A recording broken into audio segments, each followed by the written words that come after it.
It's heavenly here in Morgantown, West Virginia. Temperature near 70 degrees, a light breeze, perfect as these two rivals renew the backyard brawl. Pitt won the toss and deferred. West Virginia will receive. Sean McDonough with Greg McElroy and Molly McGrath. Delighted to have you with us. Ben Sauls will kick off for Pittsburgh. And Beanie Bishop Jr. back deep for West Virginia. Then the backyard brawl is underway with a touchback. So here comes West Virginia on offense, led by Garrett Green, the junior quarterback from Tallahassee. First year as the full-time starter. He played behind JT Daniels last year. Started the last two games of last season. It is his team now, and Greg, a guy who can hurt you as much with his legs as he can with his throwing arm. He's an excellent deep ball thrower, still a work in progress on the intermediate and the underneath, but his legs and keeping plays alive, that's what makes him very dangerous. Not a big guy at 5'11", 202 pounds. They hand it off to Jalen Anderson, and he's dragged down after a gain of 4. Taken down by Javon McIntyre. Neil Brown, the head coach, calls the plays for West Virginia with considerable help from the offensive coordinator, Chad Scott. CJ Donaldson is the running back. They faked it to him and the pass deflected. Intended for Cole Taylor. And batted out of the air by Dayon Hayes, the defensive end. It'll be 3rd down and 6. A lot of what Cincinnati had success against this Pitt defense last week was on the perimeter. Here, a couple plays early, you're already seeing West Virginia trying to attack the edges of this defense. Pat Narduzzi's defense got off to a very slow start last week in their home loss to Cincinnati. Bearcats had 10 points on the board 6 minutes in. Green given plenty of time by a good offensive line, but his receiver went down and the pass was way off target. Intended for Hudson Clement. It looked like he might have slipped down near the hash marks. Did have some contact from Marquez Williams. Quite a bit of contact there as you see the hand a little bit on the jersey, but good job there kind of playing the play, and a great job defensively by Pitt taking advantage of the errant throw and the slip by the receiver. Oliver Straw a punt. There was some question whether he would. He got run into in their win against Duquesne last week, but he warmed up and looked fine. And the Australian hits a good punt. MJ Devonshire, the return man. One of the heroes of Pitt's win in the backyard brawl last year when he scored the game-winning touchdown on an interception return with under 3 minutes to go. And we welcome our ABC audience to Morgantown, West Virginia, for the 106th meeting in the backyard brawl. Pitt and West Virginia, two schools separated by 75 miles. It was a 3-and-out for West Virginia on the game's first possession. First play from scrimmage for Pitt is a run, and a powerful run, nearly 8 yards for Rodney Hammond Jr. Jakovic's the quarterback, back in his hometown of Pittsburgh after 2 years at Notre Dame and 3 at Boston College. He's their starter, and Greg McElroy off a very rough week last week against Cincinnati. And a lot of people will look at the accuracy issues last week, but the offensive line gave up a ton of penetration and a lot of pressures. They had to play much better up front against West Virginia. Coaches say Jakovic was hit 21 times. Hammond gets the first down. Frank Signetti's the offensive coordinator. He said one thing he needs to do better is get the ball more often to Rodney Hammond. There's Signetti on the right of your screen. Hammond had only 12 touches total in the first 2 games of the season. A lot of last week and the lack of touches by the running backs, partly because they got so far behind in the game. Very important for Pitt to get off to a fast start to quiet this West Virginia crowd. They fell behind 10-0 at home to Cincinnati in the first 6 minutes. Hammond again. Frank Signetti, true to his word, gets the ball again to the junior from Norfolk, Virginia. who was the MVP of the Sun Bowl. Their win against UCLA at the end of last season. Pittsburgh just 83 yards rushing. To your point, Greg, they were behind at one point 27-7 and had to fling it.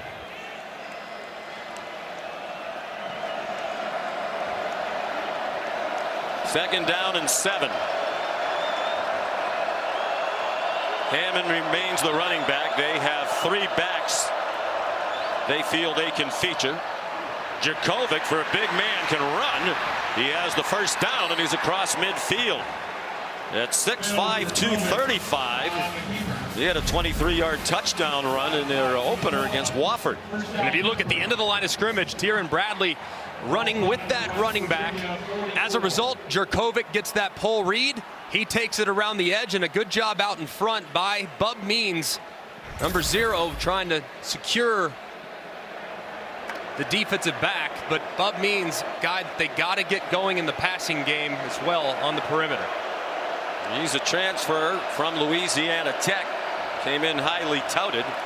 Has had just 2 catches. Plenty of room outside to the right. Hammond again.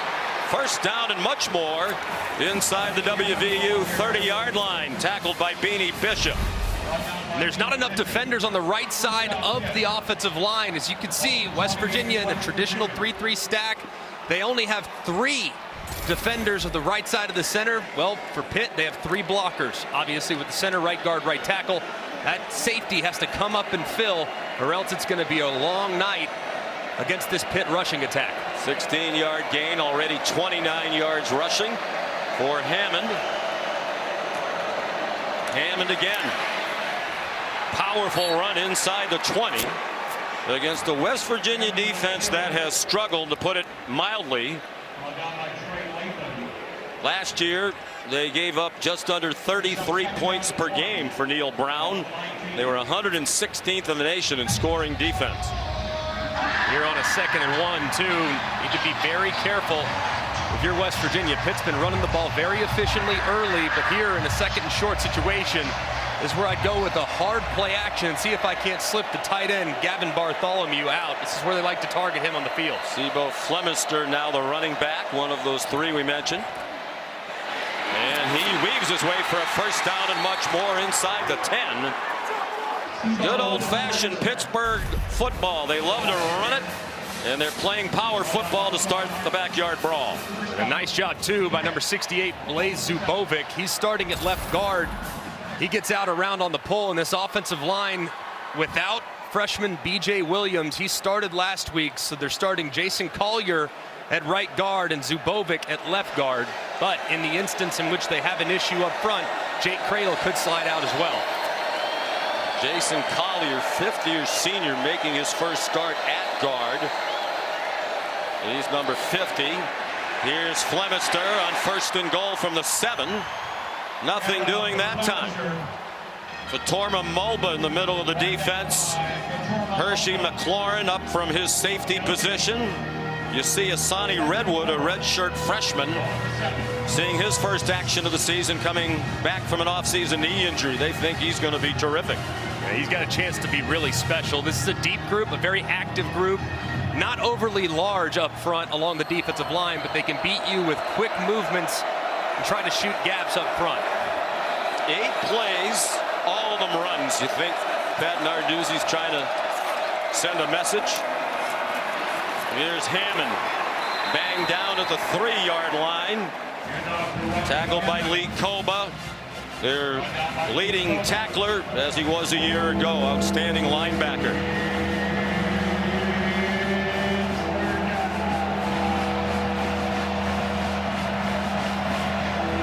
Third down and goal.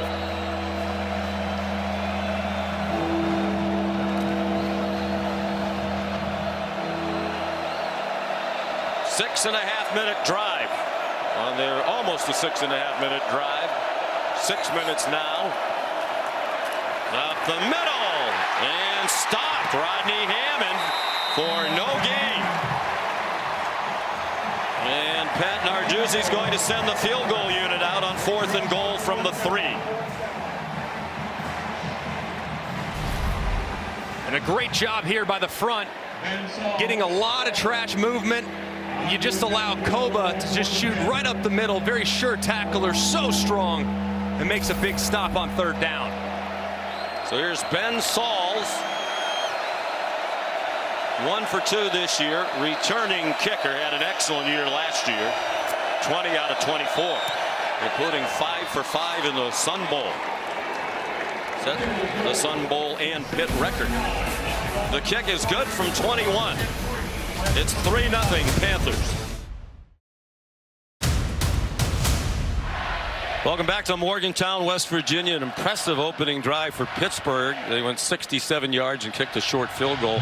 Sean McDonough, Greg McElroy, Greg, all 10 of those plays were runs in a rivalry game marked by physicality. This history, that's quite a statement to open the night. I would say so. Clearly the challenge was received along the offensive line. A difficult week last week for that group collectively, especially in pass protection.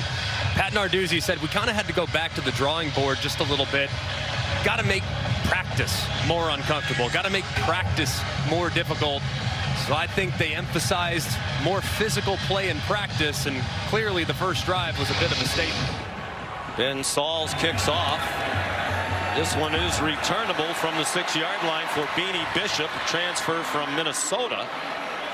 And he's down just shy of the 25. Here's Molly McGrath. Well, Sean, players on both sides of this rivalry agree. Backyard Brawl week just feels different. West Virginia players watched the same video on repeat all week long, and in the video, Pitt players were waving them off the field after the loss, taunting them and talking trash. And players told us rewatching that video reminded them of the anger and disrespect they felt, saying we never want to feel that way again. And in Pittsburgh, the practice facility had country roads and the Mountaineer fight song blasting to get them ready for this loud environment, and Pitt traveled extra security personnel preparing for this hostile Morgantown night. Probably a good idea. CJ Donaldson driving the pile. He made his debut for West Virginia in the Backyard Brawl. It was in the season opener last year, and he was a revelation as a true freshman. He ran for 125 and a touchdown on just 7 carries. And he blocked a punt. Matter of fact, his block punt set up his 5-yard touchdown run. That game last year was the first Backyard Brawl since 2011 because of conference realignment. This rivalry went away, but it came back with a flourish last year. There were 7 lead changes in Pittsburgh's 38-31 win. Garrett Green, probably a design run, trying to find some room as he follows the big right tackle, Doug Nestor, and nothing doing there. It was back and forth all night, and at the end of the game, the ball goes through the receiver's hands for West Virginia. MJ Devonshire will forever be remembered in this rivalry for the pick 6 that gave the Panthers the lead. The last-ditch effort for Mountaineers came up short. That pass at the 1 was ruled incomplete. Here's 3rd down and 3.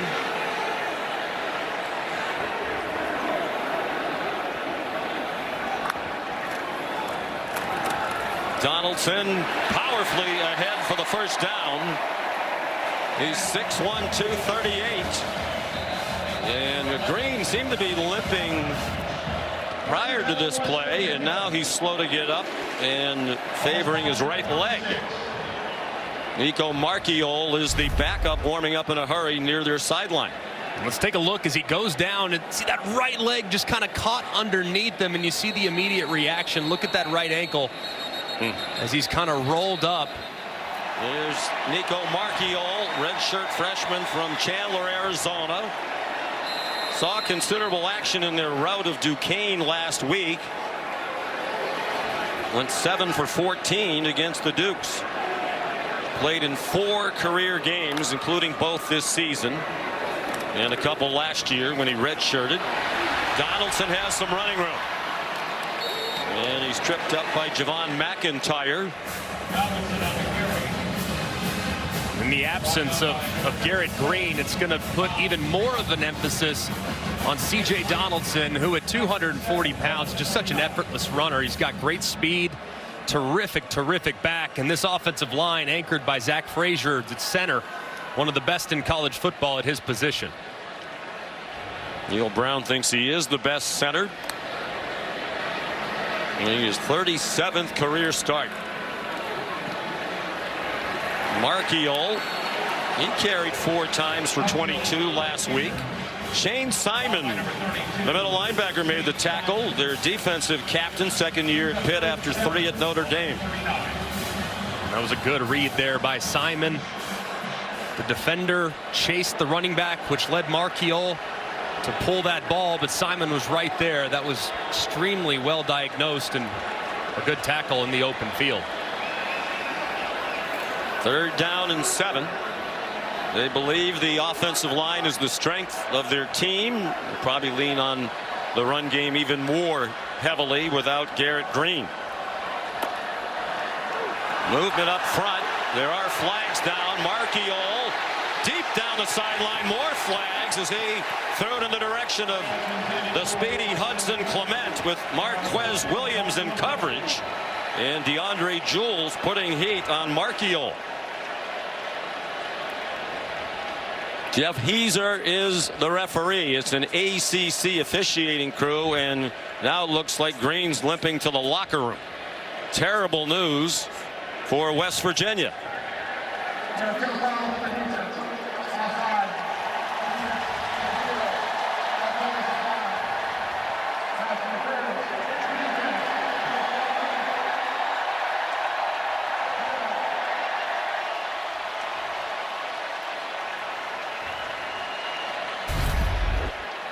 Let's take a look at this pass interference that they called on Williams.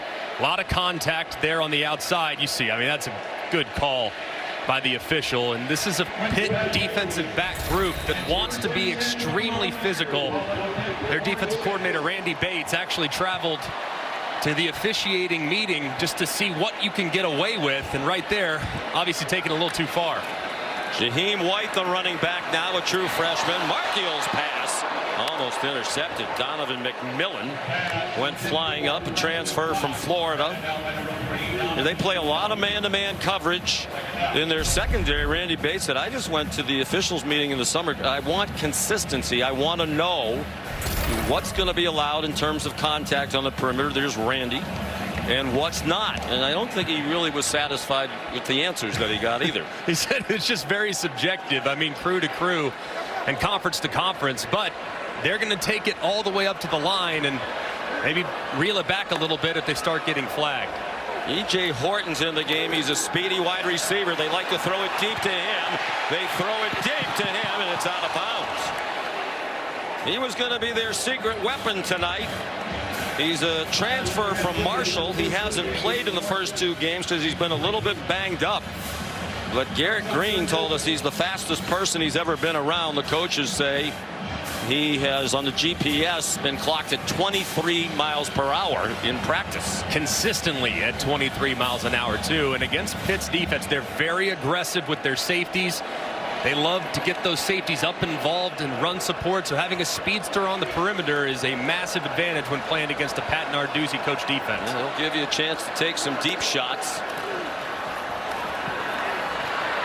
Jalen Anderson on 3rd down and 10. He got 6, and now Neil Brown has a decision to make. Brown, by his own admission, on the hot seat in year 5. And the heat got a little hotter last year in this backyard brawl game when he decided not to go for a 4th and 1 at the Pitt 48 late in the game. Punted them down to the 8. Was going to rely on his defense. It didn't work out. He tends to go for it on 4th down a lot. And he's going for this one.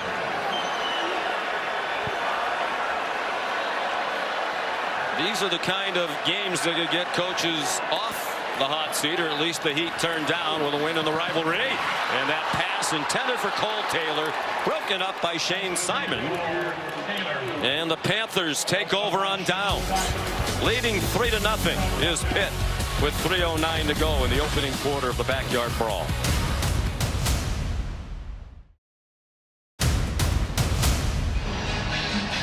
Nothing Pittsburgh here. They just took over on downs. Their second possession about to begin. They had 10 plays on the first drive, all of them rushes, average 6.7 per carry.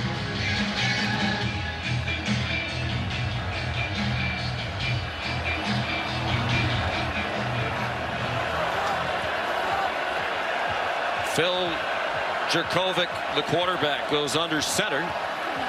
They stick with the right side again, and it's Sept Flemister. Another big run. There's a flag down across midfield.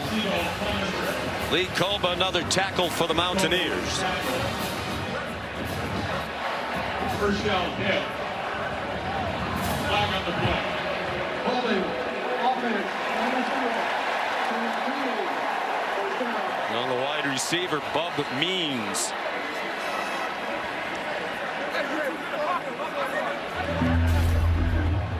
This is a good call. Look at Bub Means, number 0, out in front. He's got to hold that block forever. But as you can see, the right hand grabbing the jersey of Beanie Bishop. And the official from behind could tell very obviously that pulled that jersey just a little bit too long. And it results in a holding penalty after a nice game. So it's 1st and 8. They hand it off. Chebwabuko went in motion. And he got plastered by Trey Lathan, the redshirt freshman, who they think has a chance to be a star. Coaches have told him, we need you to be an outstanding player. They think he can be. I think he's got a really high ceiling, and him and Lee Koba are probably the best tandem that nobody really knows about in the Big 12. And Lathan, at this point of his career, just scratching the surface of what he's ultimately going to become. He's got a lot of speed and does a good job in the open field. Loss of a yard on the play. Sept Flemister remains the running back. Play fake to him. Jerkovic out in the flat. Donate Mumfield stopped short of the first down. The ball came out. Mountaineers claiming it's their ball. Hershey McLaurin had it in his hands, but the officials ruled Mumfield down. Let's take a look. You see that ball out away from Mumfield. Man, I think that ball's wobbling around. That ball is definitely moving. Was that knee down before it was? You see the recovery there from West Virginia. This is one that they might need to take a look at.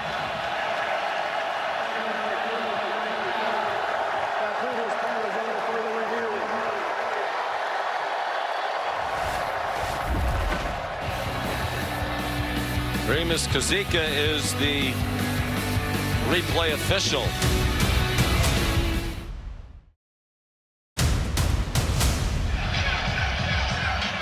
Remus Kazika, the replay review, and the call on the field stands. It is not a fumble, Greg McElroy. Yeah, the ball moves a little bit, but he still has possession when that knee goes down. It was very close. They determined that the call would stand, not be confirmed. There just wasn't enough video evidence to overturn. So the play is a 6-yard pass. Jerkovic to Mumfield. It's the first completed pass by either team in this game. More than 13 and a half minutes in. Daniel Carter, the running back, on 3rd and 3, and he doesn't get the first down. Comes up a yard short. Vitorma Mulba again in the middle of that defense. And Pat Narduzzi has the offense out there, and they line up quickly. Jerkovic at 6'5". There's a flag. They stopped the play. It was illegal procedure against the Panthers.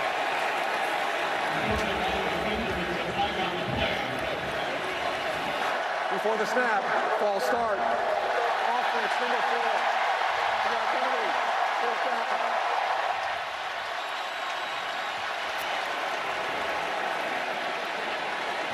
Good Daniel Carter, who was running up to try to assist with the surge behind Jerkovic.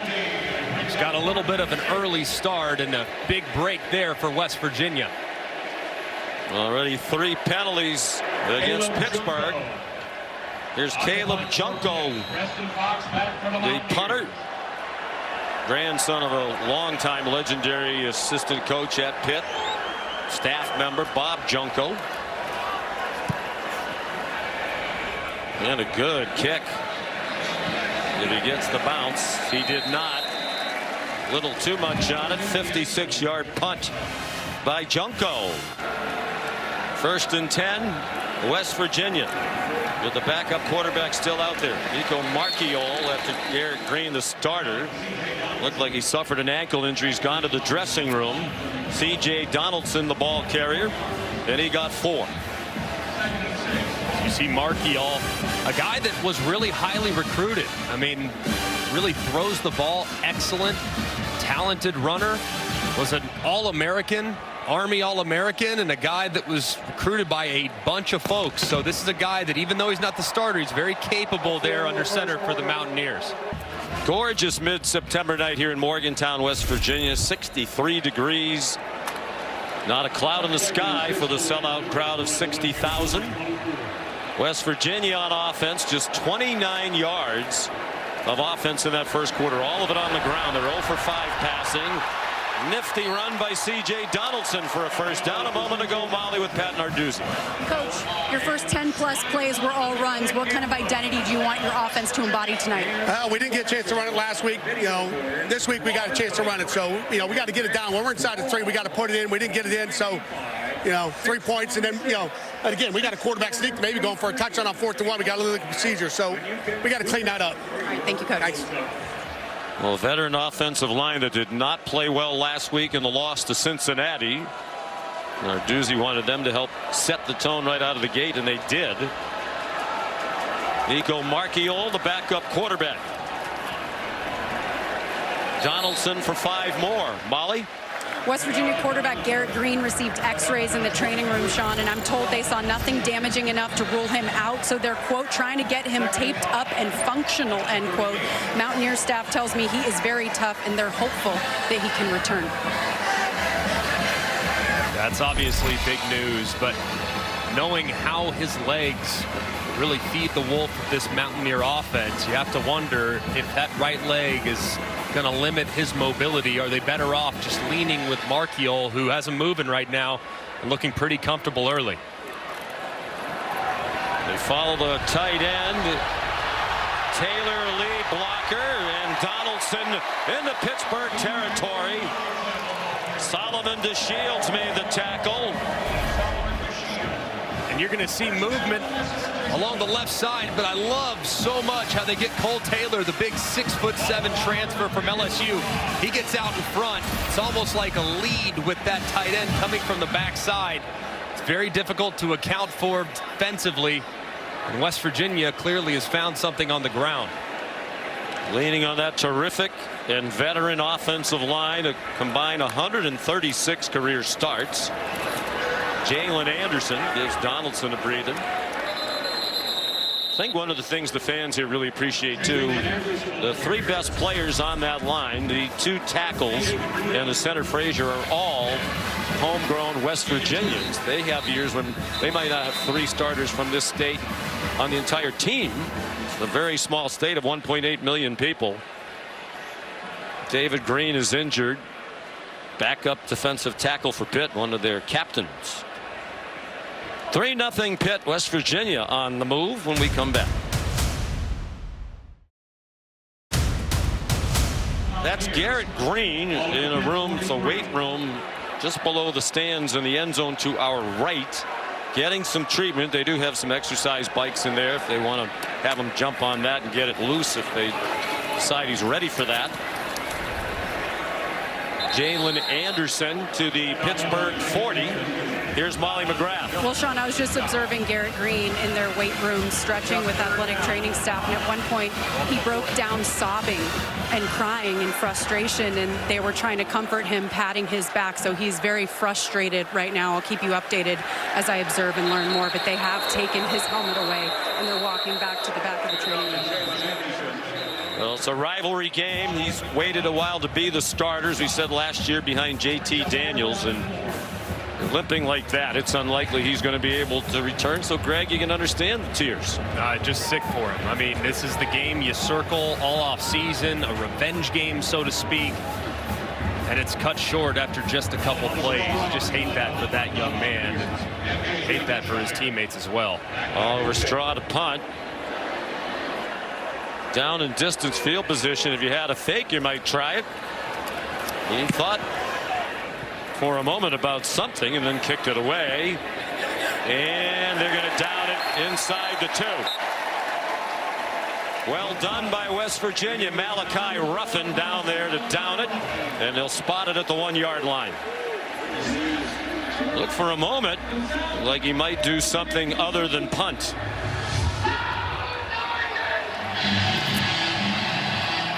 That's a huge play there for West Virginia. As you can see, the progressive pylon cam, just excellent work there by Malachi Ruffin, who's starting at corner tonight in place of Andrew Wilson Lamp. A nice play there on special teams to back up the Pitt Panthers.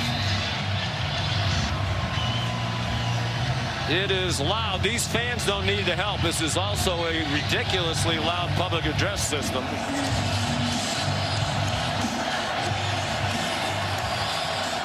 So the veteran 60-year quarterback Jakovic trying to get the Panthers out of the hole here. And there's a flag down before the snap.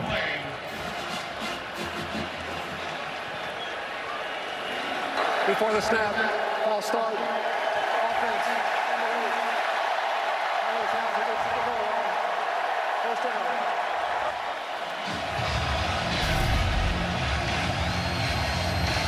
You can see right there, the end of line of scrimmage. They get Carter Johnson, who just flinched ever so slightly on this part of the field.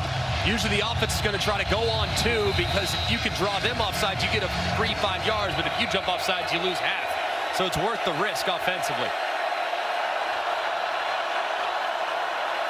Rodney Hammond, the running back. Jakovic powers it out near the 3-yard line.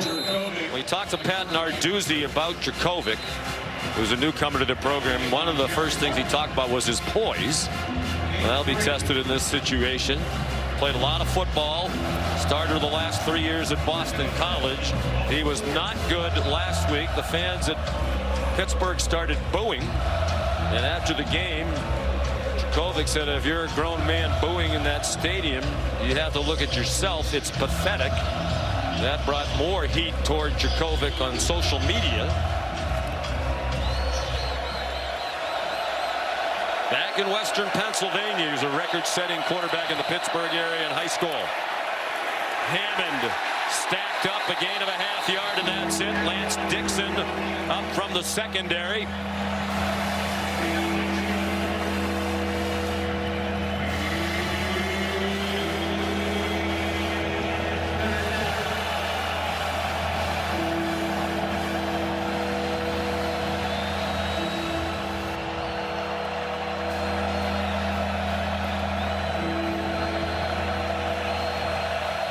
Third down and 6.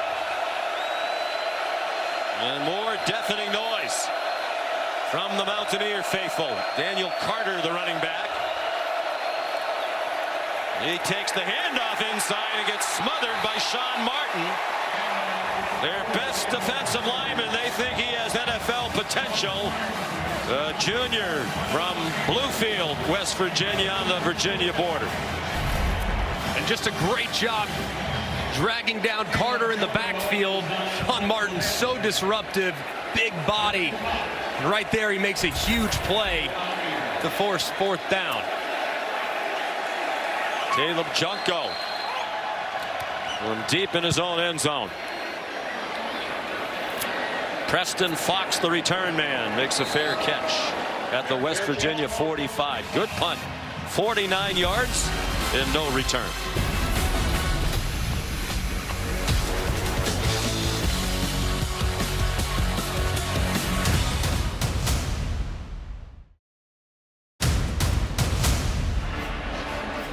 Emotional night for Frank Signetti Jr. He's called 17 plays, 16 of them rushes for Pitt. They have a 3-0 lead. He spent much of his childhood here in Morgantown, West Virginia, 12 years. And it was a very emotional return for him to Morgantown tonight, here for the first time since the passing of his dad. Play fake, and Marchiol is sacked by Solomon DeShields. So they still haven't completed a pass. They're 0 for 5 passing. This was pregame. Frank Signetti, very proud of the fact that his dad helped build this stadium when he was the head coach here in the late 70s, along with the West Virginia government. circled the field twice, walked out to midfield, made a couple of phone calls, just reminiscing about his dad. Yeah, I can only imagine an emotional night for him, and obviously a lot of proud moments here in this building. Dad went on to have a Hall of Fame career at IUP, Division II power up the road in Pennsylvania. Here's Cole Taylor, the first completed pass of the night for West Virginia. Each team has one completion now, nearly midway through the second quarter. That one goes for 13, still short of the first down. And a nice design there by the offensive staff, and a good call by Neil Brown. They've been running the ball so well between the tackles. You fake the run inside, you slip your big tight end out in the flat, and you make this third and manageable. 3rd down and 4, might be 4 down territory. As you said, Neil Brown goes for it a lot on 4th down. They have Taylor go across the formation again, leading the way for Jalen Anderson. And a first down for West Virginia at the Pitt 36. And you're going to see a defensive lineman kind of shoot across, kind of out of position, really takes himself out of position, and there's nobody there on the left side of the offensive line. This was a problem last week for Pitt. Their defensive line overly aggressive, and they got out of position, which resulted in some big plays for Cincinnati. That was 13 for West Virginia on the Anderson run. He stays in. It's down to the 33, taken down by Jimmy Scott, the redshirt freshman who was the man you pointed out was a little bit out of position on the last plays out of Cheektowaga, New York. They roll a lot of guys defensively. Pitt does as good a job as just about anybody, making sure they play 5 or 6 defensive ends, 6 or 8 defensive tackles. They'll always have fresh bodies, but they have to be sound when their backups go in. Marchiol handed it off to CJ Donaldson, and he's stopped by MJ Devonshire. They were 2 of the standouts of last year's Backyard Brawl in Pittsburgh. Devonshire, the game-winning pick 6 with under 3 minutes to go, broke a 31 all-time 56-yard touchdown. On 3rd and 5, Marchiol on target for a first down. Devin Carter, the transfer from NC State, to the 16-yard line. It's a great job by Marchiol. He's going to see this star defender Lovelace. His eyes are in the backfield. As soon as he presents the ball into the running back's belly, he pulls it on the run pass option, throws a strike, and an excellent conversion for the backup quarterback. Now 2 for 5 passing. That one good for 15 yards. 5.5 to go in the half. Donaldson stopped after a 1-yard run. He was recruited as a wide receiver and a tight end, so it was a big surprise when, as a true freshman in his first game last year at Pitt, he had so much success running the football from the running back position. Timeout, Pittsburgh. Pat Narduzzi's defense on its heels here in the second quarter. I'll tell you what, I came downtown at about 8:45 a.m. this morning, and they were hydrating very, very well. This place is ready to roll tonight. It's a great environment. Good drive for West Virginia. This will be the 8th play. Marchiol's 2 out of 2. They missed the handoff and turn it over. He got crossed up with CJ Donaldson, and Bam Brima recovered the fumble.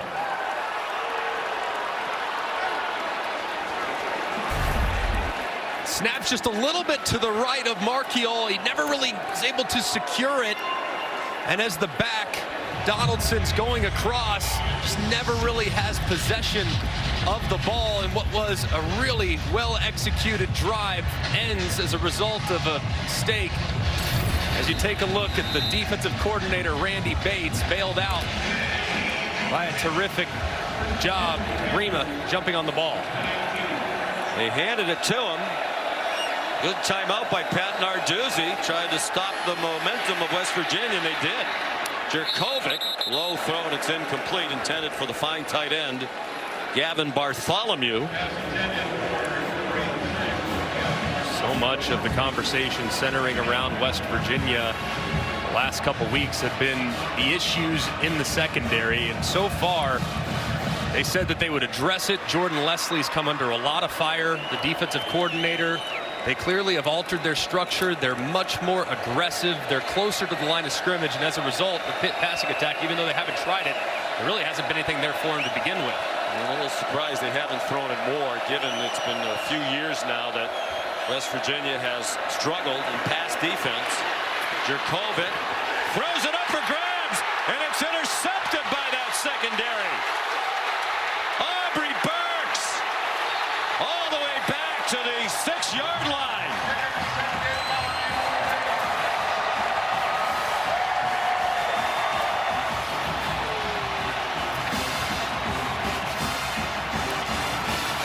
He's the best player in that back end, all-conference second team a year ago. And you see them cloud to the field. It's extremely well covered, and a terrible decision by Phil Jurkovec. He's a 6th-year player. You cannot throw it late back across your body. It's going to be intercepted every time. And as you see the hit being delivered there to Jurkovec as he was on the move, what a huge swing for the Mountaineers. Aubrey Burks, the junior from Auburndale, Florida, in the middle of the state in Polk County. His second career interception. He had one last season against Baylor. So an exchange of turnovers, the first 2 turnovers of the game. First and goal from the 7. Taylor, touchdown!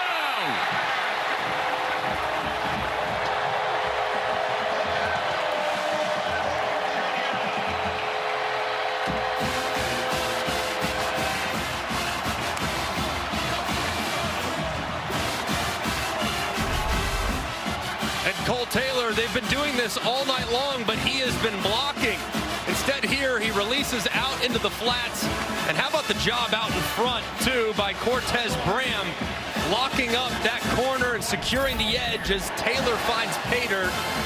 What a huge momentum swing for the Mountaineers. His first touchdown as a Mountaineer. He's in his first year here as a transfer from LSU. Neil Brown said he's by far the best receiving threat at tight end that he's had in his 5 years as head coach. The extra point is up and good from Michael Hayes, and West Virginia takes advantage of the turnover.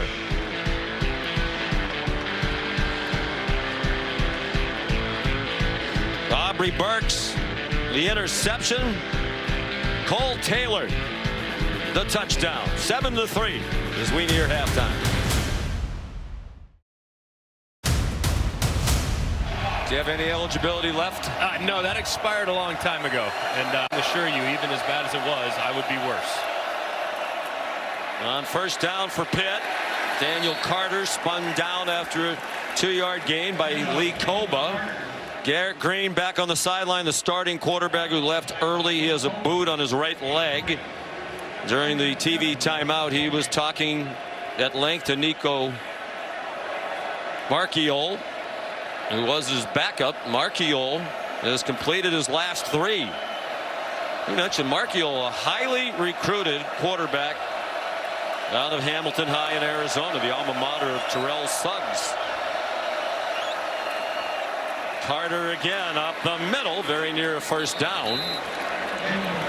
Stopped by Anthony Wilson, a safety, first year as a transfer from Georgia Southern. You see these safeties, they're starting to really get nosy in the backfield. When you look at just the pass versus run chart, obviously they're off the charts in favor of their rushing attempts up to this point. But at some point, Frank Cignetti has to go heavy play action and challenge this beat up secondary deep. There's a play fake. They're trying to set up a screen, and it's incomplete.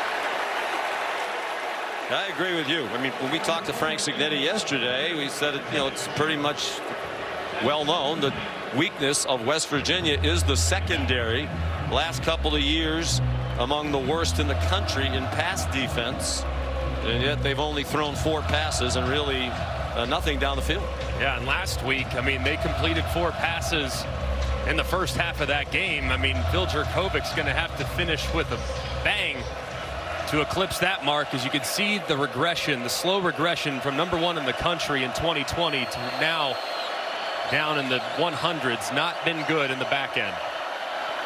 Quarterback draw, Jurkovec.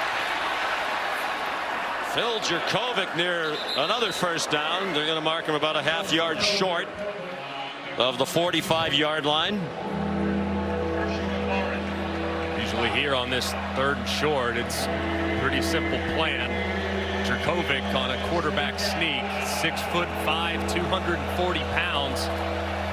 It's going to be really important for West Virginia to stay low if that's what they end up going with. They're 0 for 3 on 3rd down. Now they've converted one. Pitt with 2 timeouts left. And West Virginia with all 3. Panthers open with an easy win against Wofford. They'll be the only non-Power 5 team they play all year, 45-7. Then lost to a Cincinnati team, 27-21. The Pitt people were saying we didn't play well, but Cincinnati is really good. Pitt team that's won 20 games over the previous 2 seasons combined. Rodney Hammond belted down after a gain of 1. Tomi Duro-Jaye made the tackle. Redshirt freshman from Philadelphia. Just have to continue to wonder, why are they not trying to use some type of quick passing attack? I mean, they've given up big plays downfield, but at some point you have to get Bub Means involved. He's your big body wide receiver lined up down here at the bottom. You've got to get these wide receivers started. They stay on the ground, and it's a loss. Hammond swung down by Fatorma Moba. 3rd down and 12. The clock runs down to a minute to go in the half. Plenty of time, Jurkovec, and the catch is made. Bob Means involved in the action finally for a first down to the WVU 35, a gain of 20. That was an excellent throw there by Jurkovec. It's a good job, too, along the front, giving him plenty of time to allow that big in-breaker to develop. It's well thrown, and a great catch to get Bub Means going in this ball game. They targeted Means 11 times last week, and he did not have a catch.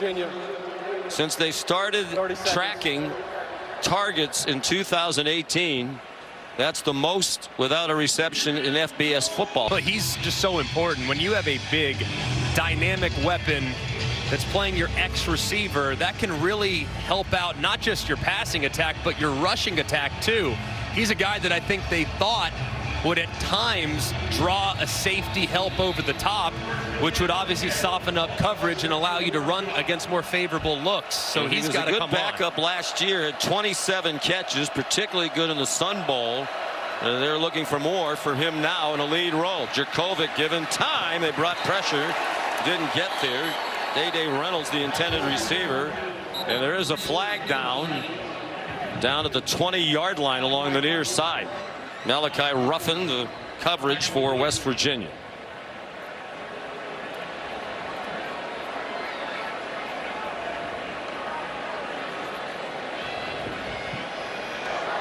Personal foul, face mask, defense, 15-yard penalty, first down.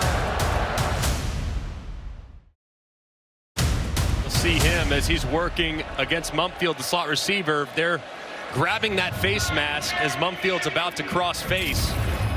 Might have saved the touchdown, but either way. First penalty assessed to West Virginia. Pitt on the move at the 20. 33 seconds and 2 timeouts. Here's pressure right up the middle. Jurkovec got it off. Carter was open, but they couldn't complete the pass. Trey Lathan came on a blitz and forced the quick throw.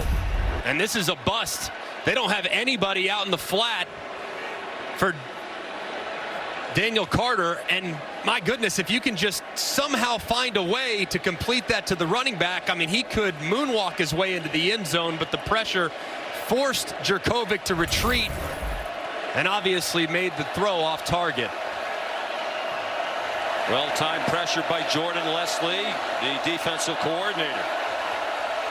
He has to be pleased with this first half performance. Looked like the left tackle moved, and they do stop the play.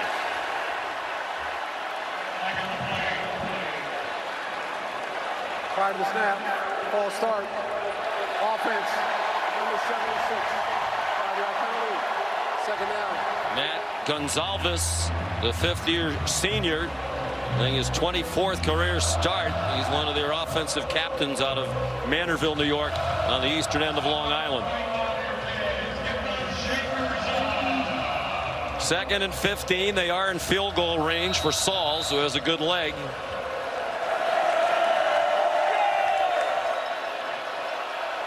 Djokovic just 2 out of 6 after completing 31% last week. Steps out of the pocket, throws back across the middle. This time got away with it. The ball came out at the end, and they're waving it off as an incomplete pass. Mumfield couldn't hang on to it. The officials now conferring, and the call is an incomplete pass. Tyron Bradley in coverage. A good job by Bradley staying with it. As you can see, Mump just can't secure it as he's going to the ground. Big missed opportunity there. It certainly might be worthy of a closer look about whether or not it was a catch and then a fumble.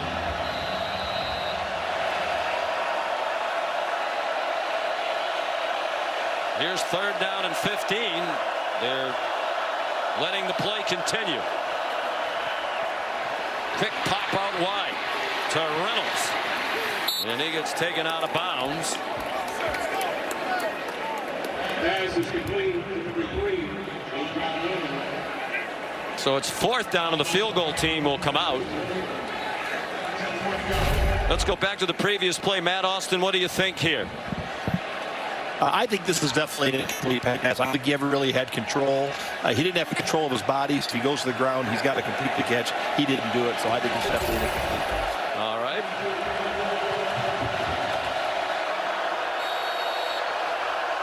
So here's Ben Sauls.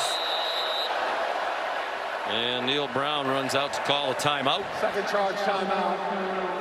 West Virginia. Trying to freeze the kicker. Seconds.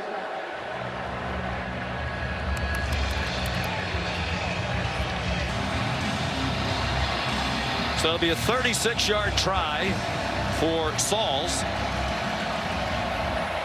The hero of their Sun Bowl win. He made a 47-yarder with 4 seconds left to give them a 2-point win over UCLA, part of his 5-for-5 performance in the Sun Bowl.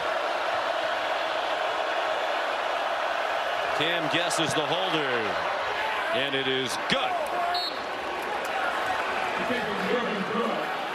A couple of short field goals for Sauls tonight. That one from 36. He connected earlier from 21. So 9 seconds to go in the half in a pitcher's duel here in Morgantown. With so many great players at both of these programs. How about Pittsburgh? 10 former Pitt Panthers in the National Football League Hall of Fame. And more to come soon. Larry Fitzgerald is not far off from his spot in Canton. I think he's a lock. You feel good Absolute about it? lock. Probably in the first year. Sauls bangs it out of the back of the end zone. Well, we heard from this gentleman earlier, and I'm proud to call him a friend. Ron Wolfley was a great special teams player for the Cardinals. It's the answer to the Aflac trivia question. 1986 to 89. There's Wolf, who voiced over our tees, wrote it and voiced it. The history of the Backyard Brawl. What a great guy. Now very popular. Unnecessary roughness. Receiving team number 97. Penalty is half the distance to the goal line. First down. It's Jalen Thornton, who, by the way, is the son of another one of the all-time greats of West Virginia, John Thornton, who played a decade in the NFL. But Wolf, now a very popular talk show host, and is the color commentator on the Cardinals radio with the great Dave Pash, and one of the great guys. I love Wolf, man. Just He's a awesome. character. What a voice. Oh, the best distinctive voice. Just a great voice, great dude, and obviously a great player. I would think this would be take a knee. The penalty, the first intercept for the Mountaineers on West Virginia 13. Interesting that they go out of the shotgun rather than go under center. And neither team's going to stop it here. So Garrett Green, the starting quarterback, knocked out in the first quarter with a lower right leg injury. And Marchiol solid in relief. Here's Molly McGrath. Aubrey, you had the play of the first half. What did you see in that momentum swinging interception? QB scrambled out the pocket, just plastered on my man. Seen the ball thrown, I broke on my break and went to go get the ball. It's been hard for them to throw the ball all night. What kind of statement is your secondary making here? We just want to prove to ourselves, had a rough 2 weeks coming out. So just trying to prove to ourselves, show West Virginia that we're here to play ball. All right, thanks, Aubrey. Thank you much. Sean. Aubrey told us yesterday takes the failures of the secondary personally. The entire unit does. He thinks they're capable of much better. So far, so good. They're up by 1 at the half. This is the Big 12 on ESPN. West Virginia of the Big 12 leading Pittsburgh from the ACC 7-6 as we get ready for the start of the second half. Sean McDonough, Greg McElroy, and Molly McGrath. West Virginia to kick off. Michael Hayes to boot it away. Kenny Johnson back deep for the kickoff. And it is returnable, and they'll try it.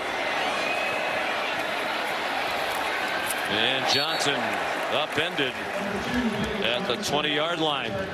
Well, you heard the words of Ron Wolfley about the backyard brawl. It is physical, and really the tone set early when Pitt on its first drive ran the ball 10 times with no passes and kicked a field goal. There have only been 8 passes by each team in this game. There have been 43 runs combined. It's really all about both offensive and defensive lines. I mean, this is a scrum up front for both these groups, and it really has at some point got to shift back to the passing attack for both because they've been largely unchallenged with both secondaries. Will they open it up? Good fake by Jurkovec, and he rumbles across the boundary, taken across by Beanie Bishop. Here's Molly McGrath. Well, Sean, you saw West Virginia quarterback Garrett Green in street clothes after suffering an apparent right ankle injury in the first half. Their head coach Neil Brown confirmed that he is out for the rest of the game, but said they have full faith in Nico Marchiol. He told him in the locker room, you just need to take a deep breath. You've been here before. You've won games that you've come into, like the Oklahoma State game. And he says you're just going to need to make some plays in the second half. And he told his team they call this a brawl for a reason. This game will come down to who is more physical and who can run the ball better in the second half. Sean. All right, Molly, thank you. Rodney Hammond slides ahead. Got within a yard of the first down. And to Molly's report, Greg, it does seem like the backyard brawl is not too big for young Nico Marchiol. He's definitely gotten more comfortable as the game went along. But really, if you look at most of his passes and his accuracy, I mean, he hasn't really missed. I mean, there have been some good defensive plays. So both quarterbacks kind of settled in as the second half, or as the first half came to a close, and let's see if either one has a little fire here in the second half. 3rd down and 1. Right back to the ground game to open up the second half for Pittsburgh. Hammond dropped for a loss. Mike Lockhart.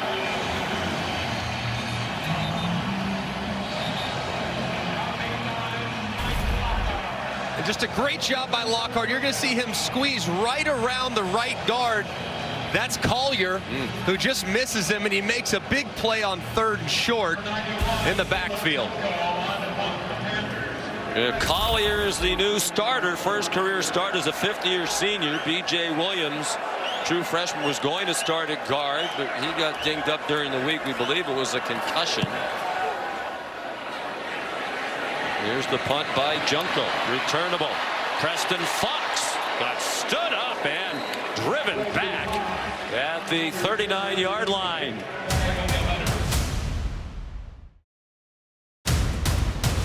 Well, it's the big fella, Cole Taylor, the transfer from LSU, really getting it done both on the ground here as you see him pull across cleaning it up a little bit. This is a play they had a lot of success with, and then here's the changeup off of it. Same motion across the line of scrimmage, but he slips into the flat, and he finds pay dirt for the game's only touchdown. He was big in the first half and has had to continue to step up here in the second. Transfer from LSU. Here's CJ Donaldson, stopped just shy of the 45-yard line. First play of the second half for West Virginia. Dayon Hayes in on the stop. Help from Brandon George.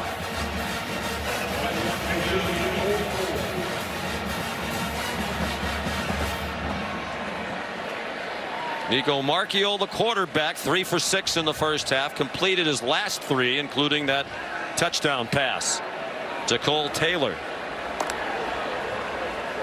Donaldson, the running back. They're going to continue, these two teams, to just keep slugging it out on the ground. Donaldson got a first down before he got stacked up at the Pitt 48. Just an excellent job here from West Virginia's offensive line. The right side, Doug Nestor, 6'7", 320 pounds, and Zach Frazier, the outstanding center. They're really doing an excellent job neutralizing what is a very active front. Brandon Yates is the right guard. All 3 of those gentlemen, center, right guard, right tackle, are married. They each got married this spring.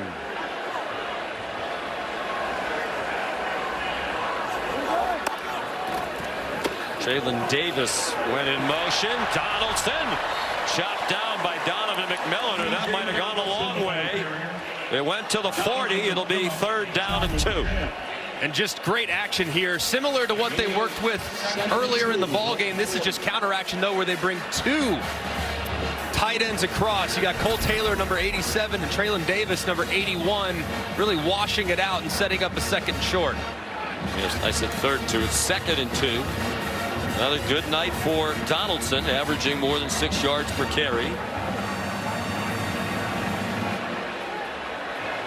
Played 7 games last year and then missed the rest of the season with a lower leg injury. Jalen Anderson stopped short of the first down. Well played by Shane Simon. Brandon George there as well. Here's 3rd down and a yard. 4.5 gone by, second half. Given the way things went last year in this ball game, obviously it's not late in the game like it was, but got to be thinking 4-down territory for West Virginia. So anticipate another run up inside. If they can't get the surge, I would imagine they'll go for it in a short yardage situation.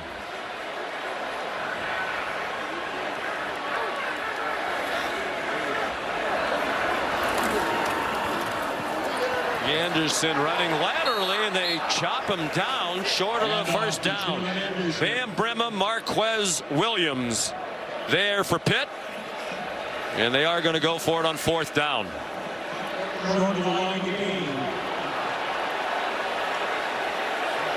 And Donaldson wants to get back in there. You'd think he'd be better in this situation. At 240 pounds, he should be your short yardage back. I'm surprised they ran Anderson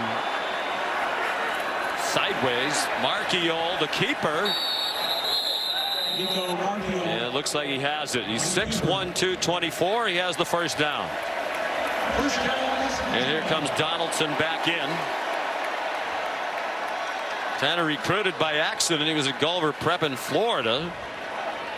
West Virginia and a lot of other schools were recruiting his teammate Trey Lathan, the linebacker who's here now at West Virginia, but they got glimpses of Donaldson on some of the highlight tapes. The wide receiver and a tight end, now an excellent running back. Just moves so effortlessly for a guy that's nearly 240 pounds. Man, he doesn't run like it, that's for sure, but still has that power of a big back. And speedster Horton in the game again. The top of your screen, they looked in that direction, but he got flushed and sacked. Shane Simon, the 5th-year senior out of West Orange, New Jersey, a loss of 9. And this is a great call defensively. You're going to see double pressure off the left-hand side of Marchiol. There's only one blocker for those 2 blitzers, and Simon's the one that's unblocked. Marchiol's got to understand that ball has to come out. That's hot. He doesn't. He's dropped for a sack. After the play fake, Marchiol might have been hit on the throw. Tried to get it to Hudson Clement. And there is a flag down. MJ Devonshire had the coverage.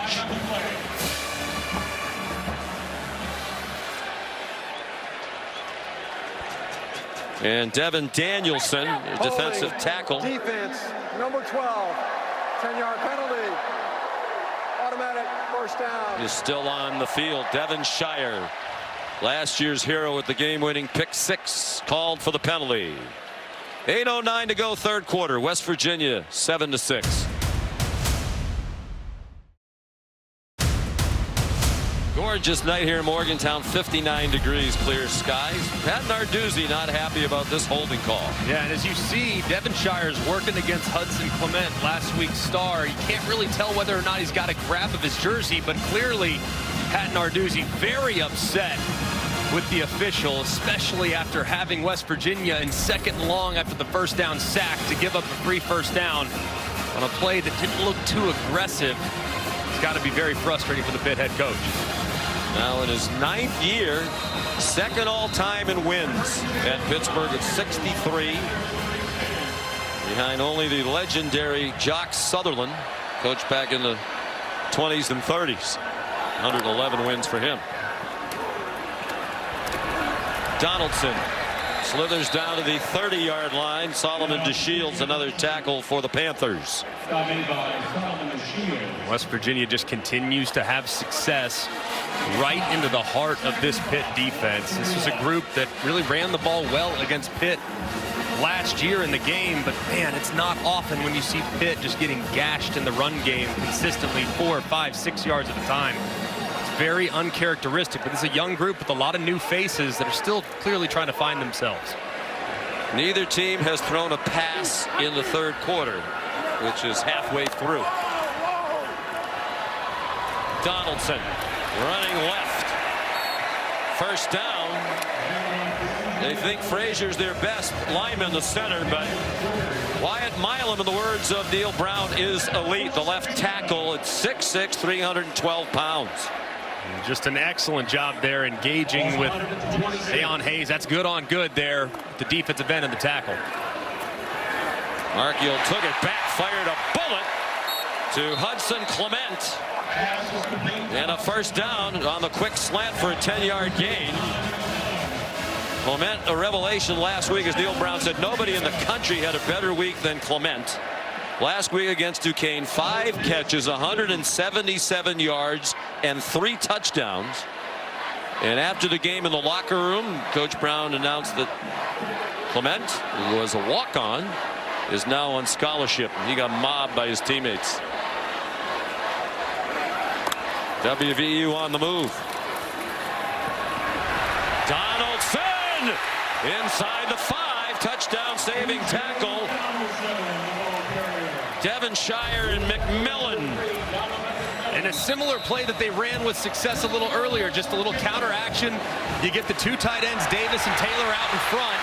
Good job too by Marchiol carrying out his fake and kind of holding some defenders himself as Donaldson gashes it through for another nice gain.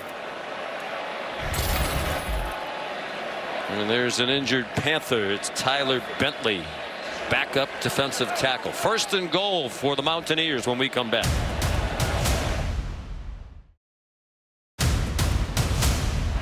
12th play of the drive. 11 plays, all runs for 58 yards. First and goal, West Virginia at the Pitt 3. CJ Donaldson. CJ Donaldson. Within inches of the goal line, looked like he would not be denied. Brandon George, the initial hit. There's Garrett Green, the starting quarterback for West Virginia, injured after their 6th offensive play. About 6.5 minutes to go in the first quarter. Actually, I want to correct. I said there was 1 pass on this drive to Clement. Here's second and goal, second and inches. Donaldson, the running back, on the left hip of Nico Marchiol, the backup quarterback, who's played solidly. Touchdown, CJ Donaldson. And here comes a penalty. That's just really dumb. Rips rips his helmet off.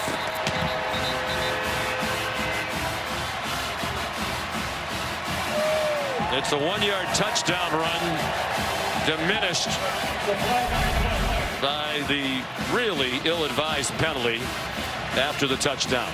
And just a great job by the left side. They bring in the backup left tackle, Nick Malone, number 88. He carves it out, and they make a play. Against number 4 for taking his helmet off. That 15-yard penalty. This is number 4's first unsportsmanlike penalty of the game. Well, for the second year in a row, 100 yards against Pittsburgh. The 17 carries tonight are a career high. The 125 rushing yards last year were a career high. One of his 4 100-yard rushing games last season as a true freshman. Well, that is a really bad decision he made. Hayes trying to make it an 8-point game.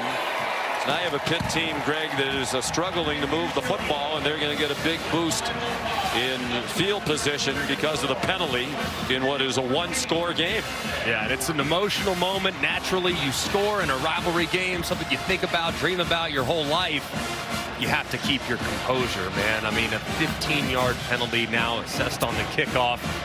Pitt has had very little going offensively beyond their first drive. Now, like you alluded to, Sean, I mean, that likely great field position to potentially jumpstart the engine. For 10 years, ESPN supported the College Football Playoff Foundation, bringing the college football community together during Extra Yard for Teachers Week to celebrate and honor great teachers. Since its inception, the CFP Foundation has recognized more than 500,000 educators. For more, follow at CFP Extra Yard. Great program. So the kickoff will come from the 20 from Michael Hayes. Kenny Johnson, the return man, back at his own 14-yard line.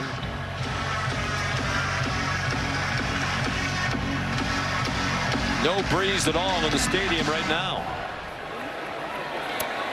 Johnson from the 13. Man down at the 34. Here's Molly McGrath. Well, West Virginia linebacker Lee Koba's journey to Morgantown was a winding road with stops at Syracuse and at junior college, and he told us he was able to find his way because of his guidance counselor, Carrie Tuttle. He said, "She supported me, never gave up on me when things get hard or I made mistakes, and I owe my college football career to her." Koba said that Tuttle is like family. They talk almost every day. She attends most of his games, and she's here today, you can see, to support him. Just an example of a teacher going above and beyond to make a difference in a student's life, Sean. And so many wonderful educators like her around the country who have helped these young people playing college football. Jerkovic for Gavin Bartholomew up the sideline with a first down for Pitt. Obviously a ton of time left in this game, not at all similar to last week, but Pitt is not really a team that's designed to come from behind from big deficits. Of course, just a 1-score game, but they have to get the passing attack going a little bit, and it starts by involving Gavin Bartholomew, who's been very quiet tonight, but might be their most effective pass catcher outside. That was the first pass of the second half for Jerkovic. Deep drop. Wants to fling it down the field, and he threw an interception. Picked off by Beanie Bishop Jr. And he is still going. All the way to the Pitt 30. Hard to tell who Jerkovic was throwing that to. It wasn't close. And it's a 40-yard return by Bishop. And just another terrible decision from Phil Jerkovic. There's nothing there. Look at all these defenders way out in coverage. Back, back, back. You got a guy right over the middle. That's your check down. That's your outlet. Throw it to him. Instead, he forces it downfield. And it's an easy interception for the West Virginia defense. Steenie Bishop with the interception of Jurkovec, who's been really bad for the second week in a row. Bishop has an interception for the second week in a row. He had his first as a Mountaineer last week against Duquesne. The play fake by Marchiol, and he is ahead for 2. Kyle Lewis made the tackle. Well, this is a problem now, Greg, for Pittsburgh. I mean, he's clearly the #1 quarterback. He was brought here to be that. The backup is Christian Veillere, transferred from Penn State. You know, Pat Narduzzi said after the game last week, hey, he's our guy. But can he still be your guy playing like this? You can't make decisions like that. I mean, you have a fresh set of downs. Check it down. There's no one on the running back whatsoever. Instead, you try to force one. It turns into a catastrophic mistake. Jalen Anderson, they're in field goal range now. That would be huge for West Virginia to make it a 2-score game. Well, there's last week, 31.3% against Cincinnati. And a little bit better than that tonight on 4 out of 10, but with 2 interceptions. He hadn't thrown one this season prior to tonight. And those are the killers, too. I mean, especially given the field position that West Virginia's been afforded as a result of the interceptions. Last week, you could kind of pin it on the protection. He got hit a lot. He got pressured a lot. So as a result, he was off target. But tonight, man, the decision-making is on him. 3rd down and 5. Marchiol avoided the rush, dumped it off short, but short of the first down to Cole Taylor. Nate Temple forced a quick throw. And the field goal team comes out. Absolutely need to kick the field goal late in the 3rd quarter and make it a 2-score game. You know, Jurkovec, to me, has regressed from 2020 when he was at Boston College. The starter, Frank Signetti, was his offensive coordinator there. You wonder if some of it is the beating he took last year behind a injury devastated offensive line at BC.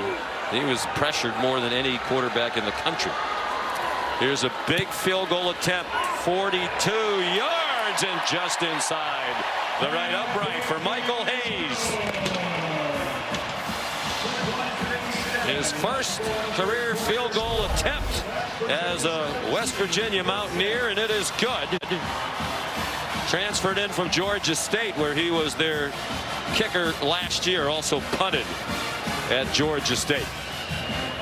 Nice little controlled draw right inside that right upright. Looks like your swing out there on the links, Sean. I know you're got that nice little beautiful draw. Baby draw. Austin Brinkman, the snapper. 3rd year as the long snapper. The execution good all the way around.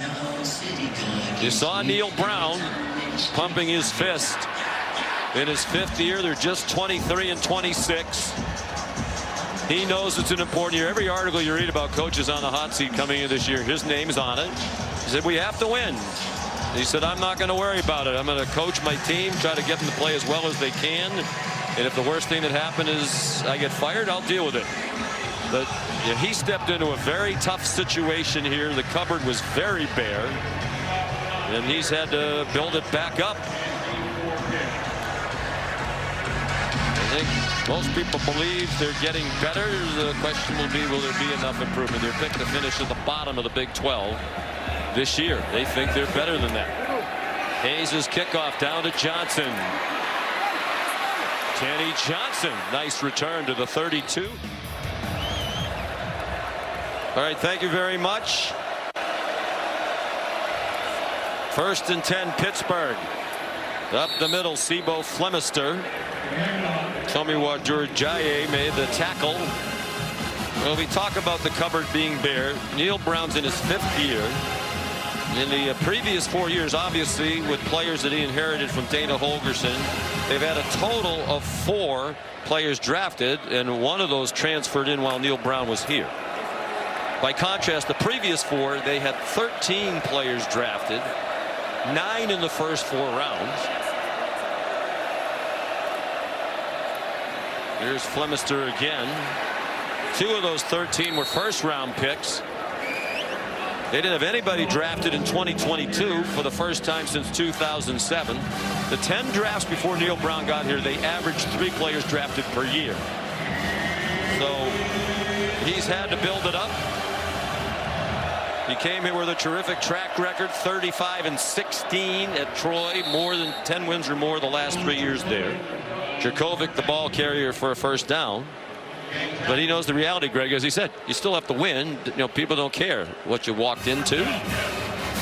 He's a good coach. I mean, he's an excellent coach. It's just he walked in and there was nothing. There's a reason why Dana Holgorsen kind of circled 2019 and said this is the year, and then decided to go to Houston after the season when they lost those last 2 games. So difficult spot for him to be in, but he's really got to win at home. If he can win the games at home, I think he'll be in good shape. Flemister jumped by Lee Koba, the leader of that defense in tackles, emotionally, physically, the tone setter, and he's doing it again tonight. ESPN's presentation of college football on ABC will return with the 4th quarter after this message and a word from our ABC stations.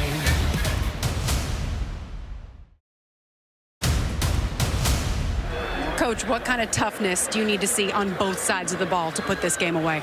Well, we got to finish. You know, it's been 54 weeks. Last year in this game, we're up 7 in the 4th and don't finish. So how much progress have we made? It's going to be it's a brawl. You know, I've said that multiple times. It's a brawl, and the toughest team's going to win. And we got to bow up here on defense, and then we got to continue to run the ball on offense. Thank you, Coach. Thank you. 43-year-old Kentucky native Neil Brown looking for a signature win, trying to change the narrative.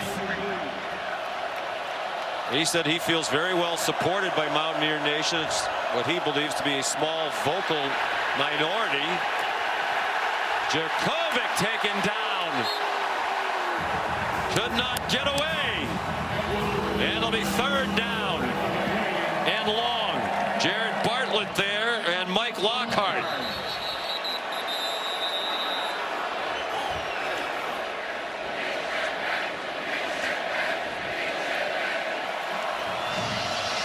Matt Gonzalez, their starting left tackle, walked off under his own power. He's gone to the tent. Ryan Bayer has come in at left tackle, redshirt freshman.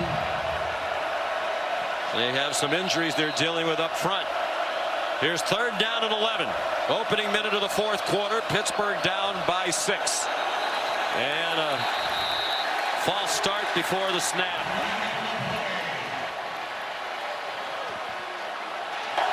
Before the snap, false start, offense, number 78, 5-yard penalty, 3rd down. Branson Taylor, the right tackle.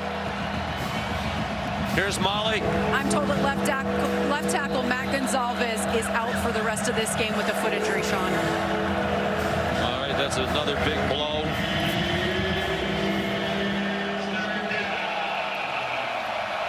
Third down and 16. 7 penalties against Pitt. Phil Jurkovec checks it down, and they can't even complete that pass. Daniel Carter couldn't catch it. Probably wasn't going to get the first down anyway. But pretty simple throw, you would think, Greg, and catch. Yeah, one where it looked like Jurkovec thought that Carter was just kind of stay stationary. Carter drifted away. As a result, the ball was low. That thing needs to get out quicker to Carter to give him a chance to see if he can't turn the corner and pick up a first down. Back for the Mountaineers. There's Caleb Junko.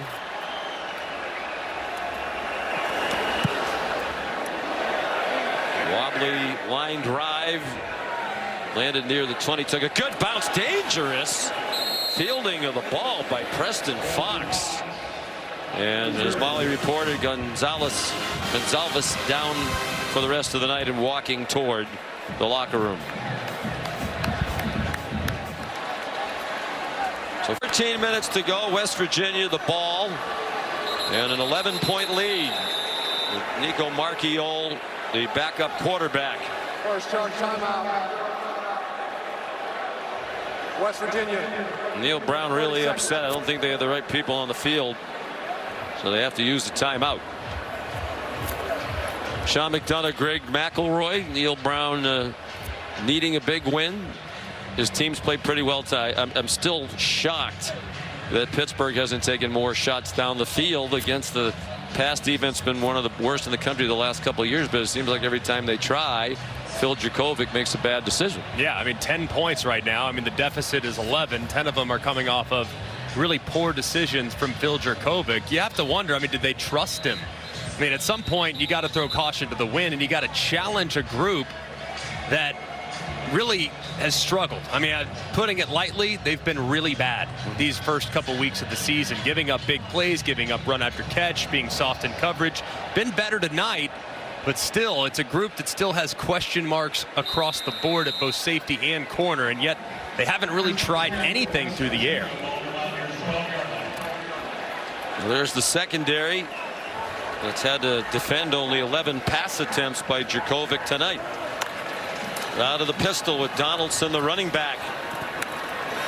He did well to get across the line of scrimmage. Brandon George in on another tackle.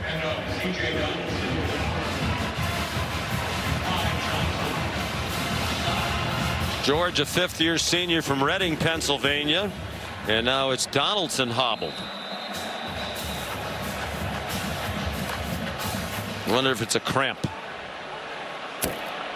He's carried 18 times for 102 and a score.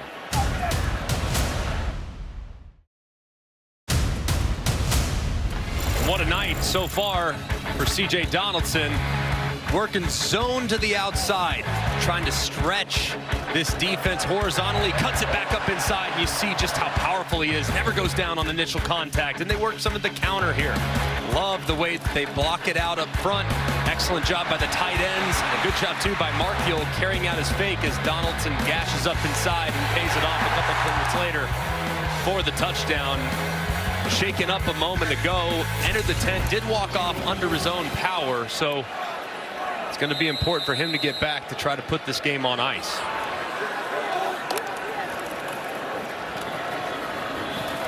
Jalen Anderson informs. Donaldson came off. West Virginia's really not had a big play all night. Their longest run is 17. Their longest pass play is 15. They don't have a 20-yard play. Longest play from scrimmage in the game is the 20-yard completion by Pitt in the first half. Jurkovec to Bub Means. This has been a grind it out, slug it out, keep the ball on the ground, backyard brawl from the start.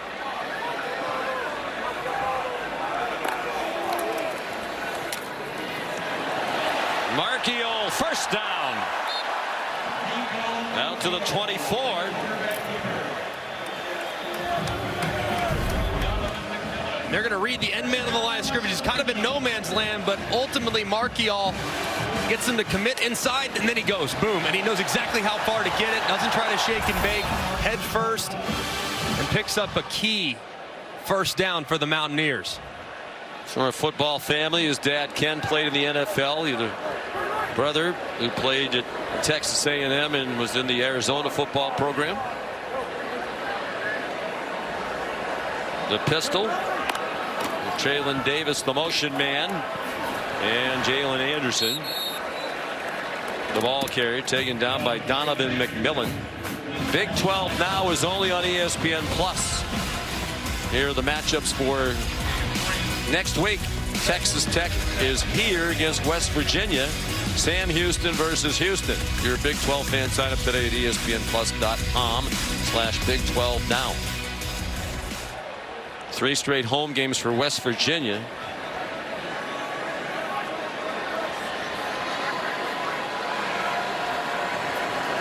Duquesne last week, Pittsburgh tonight, and Texas Tech here next Saturday. After the play fake, Markiel on target and a nice catch by Preston Fox. Redshirt sophomore from right here in Morgantown, another former walk-on who's now on scholarship, a 14-yard play. And they've gone with the RPO a couple times, but the RPO has been a slant. That time they get Preston Fox on the out route. Ball's thrown slightly inside, but because of the separation that Fox was able to create on the route, he's still able to reel it in. I mentioned Markiel had a terrific high school career. He was in the ESPN 300, one of the top recruits in the country. ESPN had him ranked the number 10 pocket passer in his high school class nationally. Jalen Anderson slips down at the line of scrimmage along the near sideline with Dan Brimma there for Pittsburgh. He put up some big numbers in high school, did Marchiol. Passed for 8,310 yards, 91 touchdowns in 43 games. Took his Hamilton High team to the state semifinals as a senior. Stepping in for Garrett Green tonight. He's played well before, but of course the emotions of a rivalry game, it's going to test the young players, and he's handled, I think, himself very, very well under the circumstances.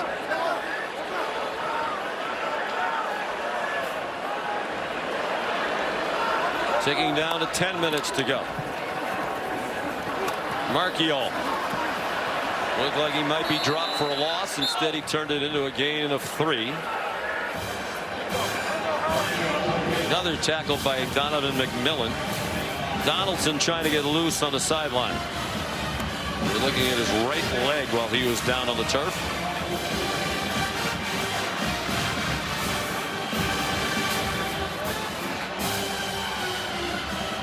And West Virginia wisely in no hurry here with 9.5 minutes to go and the 11-point lead.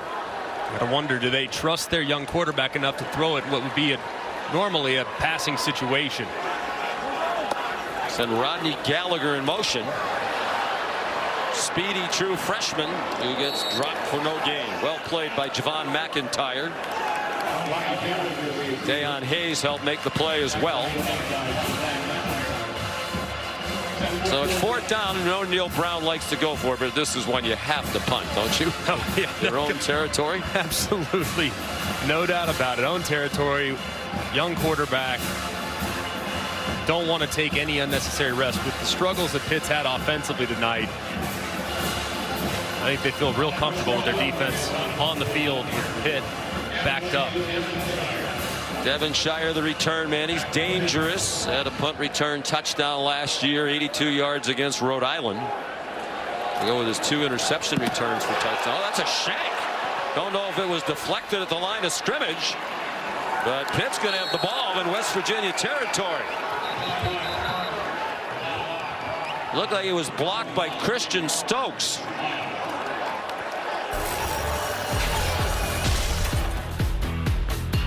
Rasheem Biles, the 31 on the other side. Yeah, he got a piece of it. It wasn't a shank. It was blocked by Biles. They blocked 2 punts last year.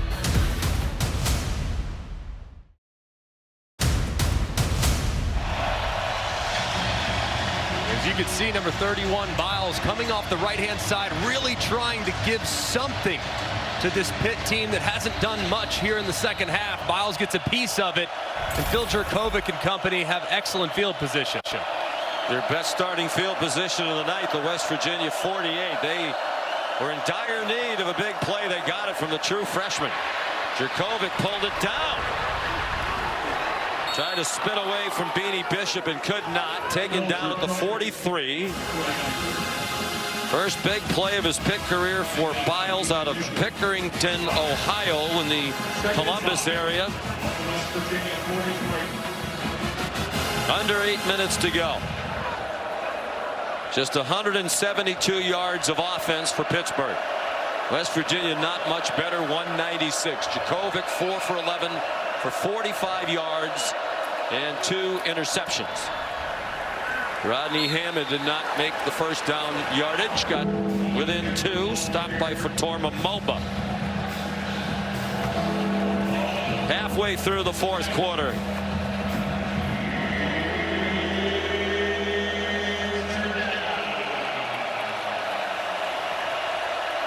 Sharp contrast to last year's Backyard Brawl. A 38-31 game. First down carry for Hammond. With 7 lead changes, as Neil Brown said earlier, they had the lead in the 4th quarter and let it get away. This one played very close to the vest on both sides.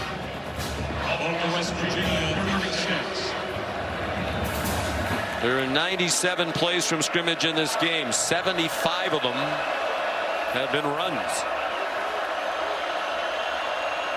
11 pass attempts by each team. Jerkovic, plenty of time. has the crosser for a short gain. It's Means to the 31-yard line. And they're trying to go a bit more quickly here with 6.5 minutes to go. All 3 of their timeouts. West Virginia playing very soft in coverage, is trying to keep things in front and forcing Jurkovec to be patient and try to methodically work his way down the field instead of forcing it the way he has multiple times. They bring pressure. Forced a throw up for grabs, and it is incomplete. Mumfield looked like he got a hand on it, couldn't take it in. Trey Lathan came on a blitz and forced the throw off his back foot while retreating for Jurkovec. Just a great timing of the pressure there from Lathan as he delivered the big hit. Mumfield almost brought it in. Fortunate there for Pitt that thing didn't get tipped up and intercepted.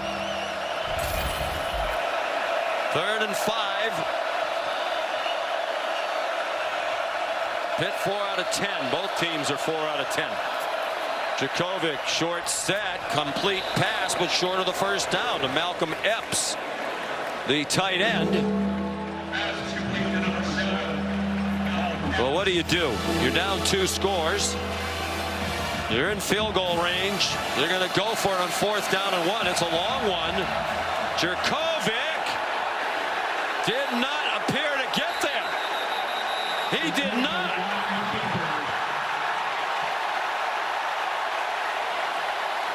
And West Virginia will take over on downs. Greg, what do you think of the decision to go for it? A field goal makes it a 1-score game. Fine with going for it, but the execution there from Phil Jurkovec trying to work the QB sneak to the left-hand side where there was nobody blocking the West Virginia defender as they stand tall on that 4th and short attempt. I just don't understand what Jurkovec was looking at. There's 2 West Virginia defenders to the left-hand side outside the left tackle, who, by the way, is a backup because Gonsalves got hurt. They're going to measure, but he's well short. Marcus Floyd, a big part of that stop. And the misery continues for Phil Jurkovec. 5:42 to go. The Mountaineers up by 11.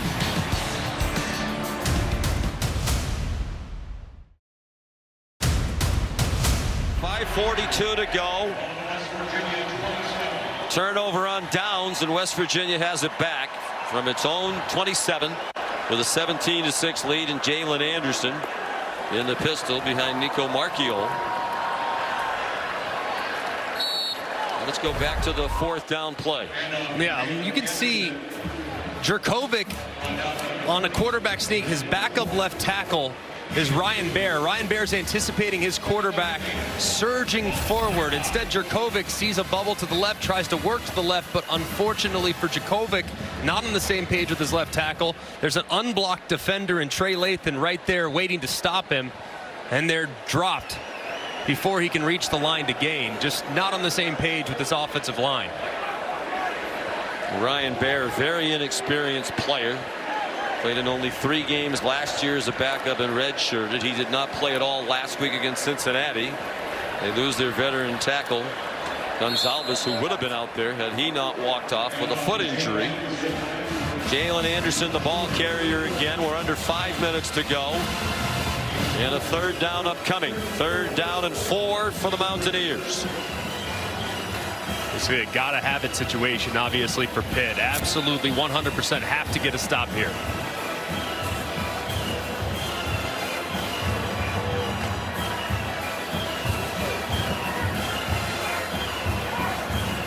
West Virginia using all of the time. Pitt has all 3 timeouts remaining. Huge 3rd down and 4. Anderson is the running back. Anderson with a flag down. He didn't get to the 1st down marker, so this is against West Virginia. Holding offense number 54. Penalties decline. Result of play is 4th down. The clock will start on the snap. Very athletic block, leaping high in the air by Biles on the last one. Straw, wasting no time, gets that off. Tumbling punt down to Devonshire. Awkward catch. Had to retreat back to the 10, and he gets buried.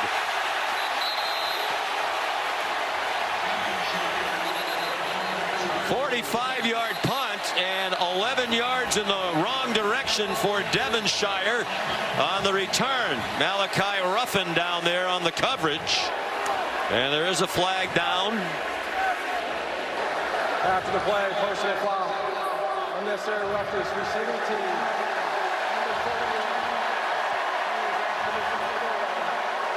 First down. On Rasheem Biles, the same man who blocked the punt on the last punt. Devonshire trouble on the catch, caught it against his ear. And then he paid the price as he got buried by Ruffin and Bartlett.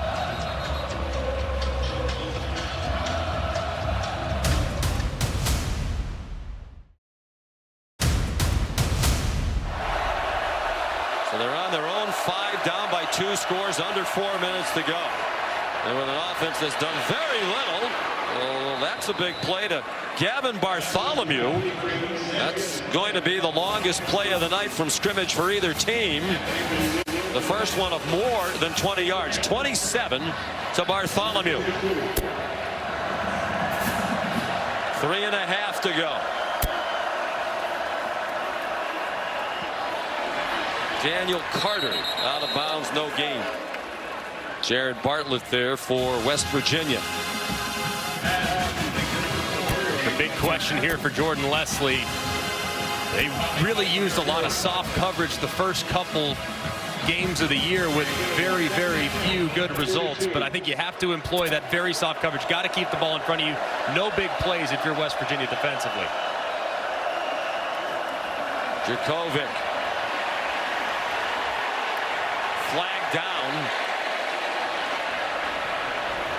Day Reynolds down shy of the 40. Pass is complete to Day Reynolds.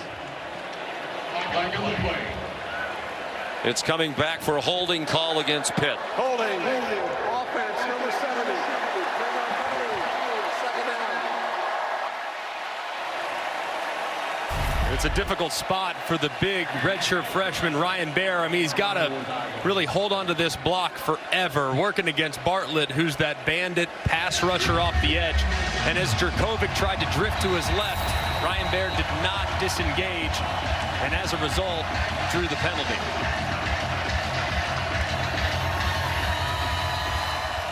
Second and 20. The Panthers back at their own 22 with time running out. 2:40 to go. Jurkovic throws it over the head of his receiver Means. Had hooked it up near the 40-yard line, and Jurkovic thought he was going to continue along the sideline.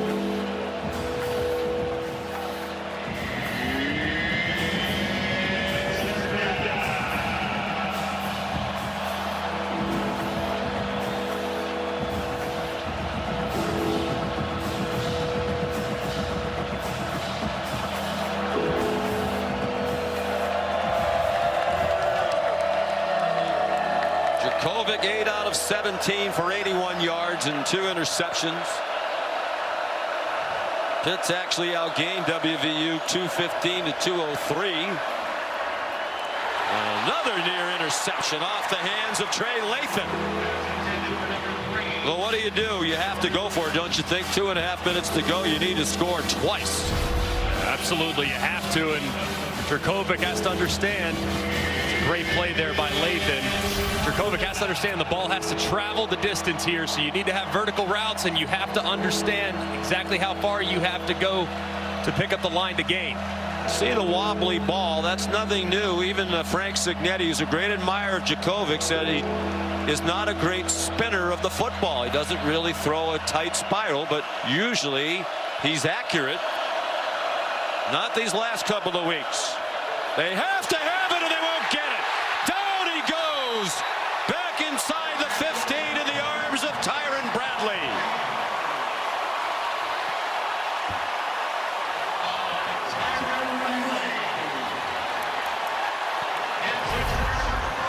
Just an excellent rush, high on the left side.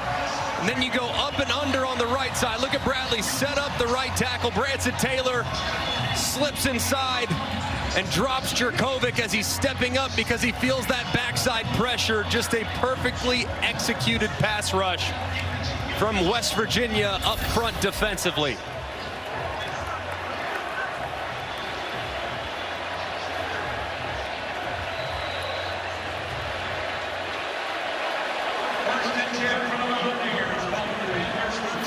Pitt does have all 3 timeouts.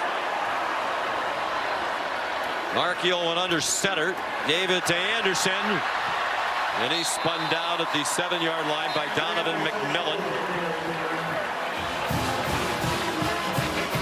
McMillan made his first start as a Panther tonight. He's a transfer from Florida. They were pleased with the way he had played in the first couple of games. From the Pittsburgh area originally. No timeout yet from Narduzzi, and we go under 2 minutes. And this Pitt defense has battled tonight, man, giving up just 209 total yards, only 60 through the air, but and their offense has really let them down and given them some difficult spots. Anderson again. Could not break the tackle. There's another flag down. Good tackle again by McMillan. And fisticuffs. A staple of this rivalry. There's a reason why they call it the Backyard Brawl.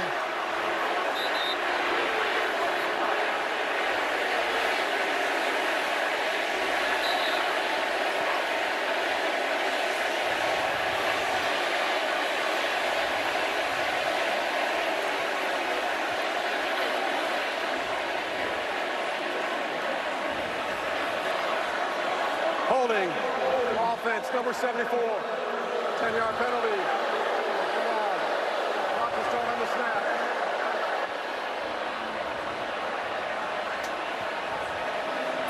Wyatt Milam. As you can see the big left tackle there, number 74, grabbing the jersey of Shane Simon as he tried to sneak in through there. And as you can see, no love lost between Pitt. And no flags for that, apparently. Yeah, let them play. It's the Backyard Brawl, so they're brawling. There you go. Not sure that constituted a brawl, but nothing egregious. First charge timeout. Pittsburgh. 30 seconds.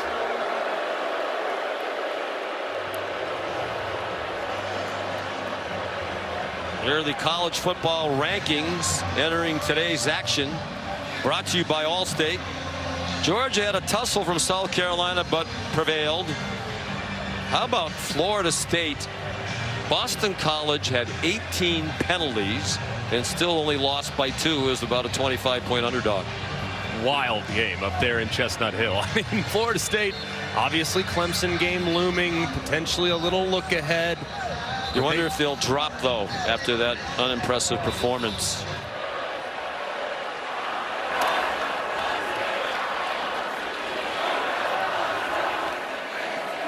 Second and 14, 1:37 to go, 2 timeouts for Pittsburgh.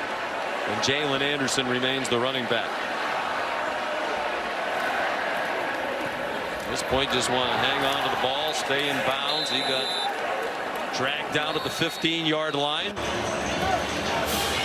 1:29 to go. And a 17-6 West Virginia lead. They are loving this. They're heated rivals from up the road, 75 miles up I-79. It's the most played rivalry for each school. Great fans here, and they've been waiting for a big win. They're going to get one tonight, barring a disaster. They deserve it, man. I mean, really played pretty well in week 1 against Penn State. Obviously, we've now found that Penn State's the real deal, and battled for a while, just couldn't quite make the plays in the second half to close the gap. Last week looked really good offensively, and then tonight in a very different way, just excellent the way they've controlled the line of scrimmage against a proud Pitt program. Play fake by Markiel. Ducks away from a hit. picks up a block and slides down short of the first down. Dayon Hayes put the pressure on. Third and final timeout. Pittsburgh, 30 seconds.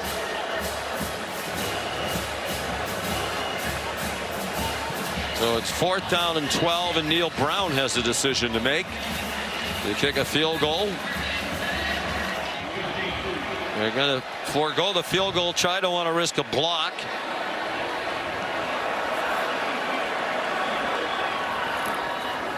Anderson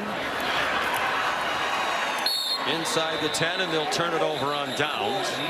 So Pitt, with no timeouts, down by 11, has 1:12 to go.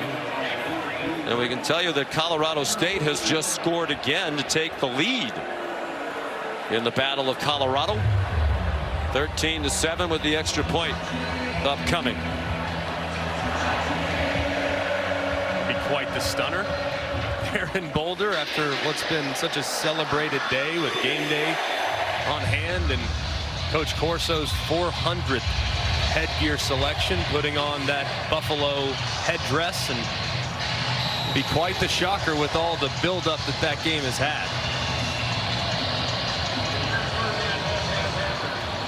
So they start from the 9.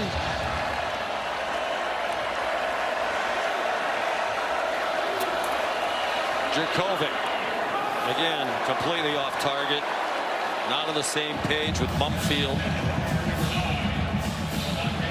Greg, I don't want to pile on, but there's a lot that I think, if you're a Pitt fan, that's troublesome, including the body language. Yeah, there just doesn't seem to be a lot of juice. Pat Narduzzi said they came out flat last week, and they practiced very hard this week. They picked up the tempo a lot, but Phil Jurkovec not playing well, and the body language to me, is negative. It certainly feels that way. I mean, he's clearly searching for something, but there's got to be more urgency in his game. Running for his life again. You just wonder if he's a little shell-shocked by what happened. There's the backup, Christian Veilleux, the transfer from Penn State.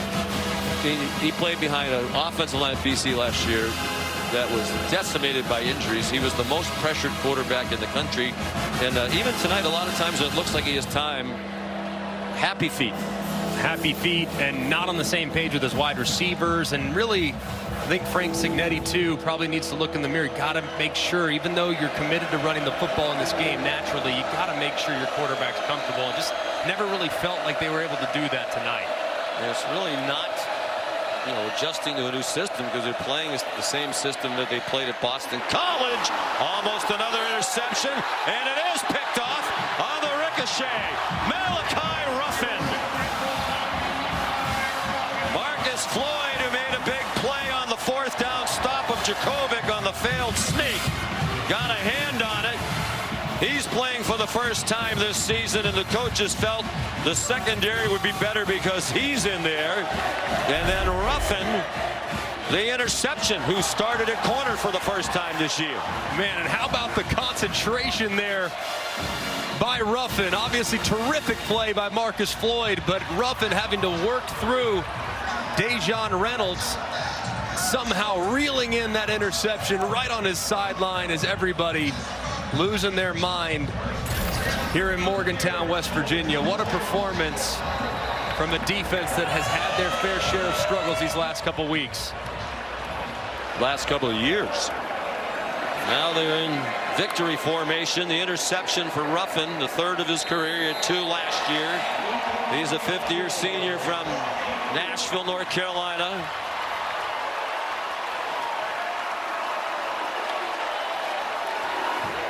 And nothing Pitt can do now.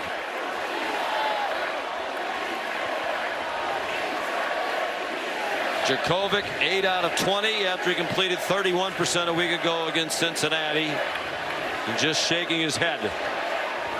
And West Virginia, after it got away in heartbreaking fashion in the 4th quarter last year at Pittsburgh, is going to win the 106th Backyard Brawl. A huge win for Neil Brown. Trying to get off the hot seat. This will help. Still more to do.